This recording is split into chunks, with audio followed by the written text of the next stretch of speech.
feel like we're in our country down here. Unfortunately, too often we're seeing Muslims caught in a situation where they're being bullied, harassed, or even physically attacked or assaulted, and they don't even know what to do. Muslims need to learn to defend themselves just in general, and more so the good Muslims, because they're the ones being targeted. Don't make trouble, just want to go home, mate. He's still coming up, he's getting into my space. I can hit, I can gouge, I can hit in the throat. This is for the girls especially, hit in the throat. If it's a guy, that's the weakest spot, one of the weakest spots in your body. They know their stuff. These are hard guys. They're a scary bunch. I wouldn't want to mess with them, and that's the point. If you know how to handle yourself, you can keep these guys at bay, simply through deterrence sake. Because I think there's too many Muslims that aren't prepared, aren't ready, and we've seen from some of the footage out there that they don't know what to do when these racist bullies confront them in a park or a hotel or whatever. So obviously, I would like to hear what you think about it, because I think some people would say, be careful with your messaging. They're going to accuse you of being an extremist or a threat, and you're feeding into this this stereotype that Muslims are here to threaten or to harm, or that we're training to take over. Okay. Do you know what I mean? So what's your take, Nick? What do you think about all this? Okay, so let me not mince my words, and let me just make it abundantly clear. And I've said this before. Muslims particularly, especially, but migrants and people of colour have now reached a point in the United Kingdom, and broadly speaking Europe and America, where self-defence, combat self-defence, I would argue, is an obligatory for a man. My personally, I'm not talking about religious obligation, I'm saying obligatory, like you must do this, and there has to be, if you're not going to send your women out to train, I beg you brothers, you can now fulfil the sunnah of play fighting with your wives. Your wife needs to know how to defend herself when someone grips her by the neck. She needs to know what happens when a man has mounted and he's on top.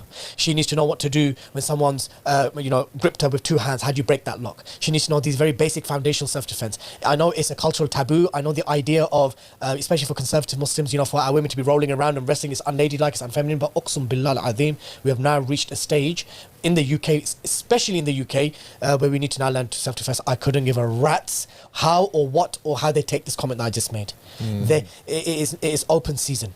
We only cover at Five Pillars the events that we know about, where someone's recorded these incidents. That's what and even then, we're covering a fraction of what's happening. There are dozens of incidents, and the way in which Muslims particularly, and people of colour, are now being dealt with in public, in broad daylight, is abhorrent. It's become mainstream, and Muslims, people of colour, have no choice now to now embark on some type of self-defense. And I advise you both the same as I advise myself to my family members. I am very critical of some of my family members who insist on going to beaches during the holidays, going to certain places. I'm going to just please avoid these places. Let's not talk about the halal and haram of it, but I beg you, we've reached a point now, the climate is that if you are in a particular place, you can just get targeted, and you may not get the communal intervention that you'd probably get 10 years ago, because the sentiment of this country, unfortunately, a strong constituency of it is firmly anti-Muslim and violently anti-Muslim. Violently anti-Muslim. We have like Tomo and these guys, all of Tommy Robinson mates, training. They're now training, and this is not just Muslim brothers who are training because they don't want to commit sin and they just want to stay healthy, fit and healthy. These are guys who are training to go after people who look like migrants, because your average patriot Dreg can't work out who was a third generation British South Asian Muslim or a British Nigerian Muslim and who's a migrant. And even if that person is a migrant, you don't target them. That's where we're at now. So your report was fantastic, very well produced. At the time of recording, actually, no, you can slip this bit out. Fantastic report. Everyone should check it out. But it's a must. It's necessary. We should not be talking about, the brothers should be training. We now should be nothing about our sisters. Yeah, I think, do you want to comment on this? I think editorially you've kind of made the decision that we've got to push this out now. Yeah, I think there's too much at stake here. Dilly said it all, but I think it just has to be more systematic as well. Because the fact is that people aren't going to pay 100 quid a month to go to a gym. Yeah. So I don't know, we need to see this happening in parks for free. Free training or whatever, just brothers getting fit or whatever. Yeah. And obviously not everyone's going to be a fighter, but at least you can know the basics 100%, of how to gouge someone's eyes out if you're under attack. Sorry to put it so bluntly, or just like do that to their throat or something. Just something to incapacitate them while maybe you can walk off or something like that. No, I'd go even further than that, Roshan. Forget about fighting or something. You need to know how to run, brother. If you're being chased by 5 patriots, you need to know how to run. If you're going to get knackered after 30 seconds... let's face it, Asian men, we're eating pakoras every night, naan bread. Speak for yourself. We're not. The general Asian man is overweight. The young boys aren't. The new generation aren't. The new generation are training. The younger, the Gen Z are far more conscious about staying fit and healthy. And okay, sure, it might be more for aesthetical reasons. Yes, but it's an ego thing rather than... But that can be converted. Those sentiments can be translated into something more serious. Yeah. Just 2 comments. if we start doing things in public in parks, which I have no problem in, we just know what's going to happen, how it's going to get It's taken. also sending out a message, isn't it? True, but I think there's a more efficient way to do this. And again, we're seeing this pop up in certain areas. In my Yeah. own hometown of Bedford, my engagement with Peter McCormack was to do with this. Mosques need increased protection Yes. and security.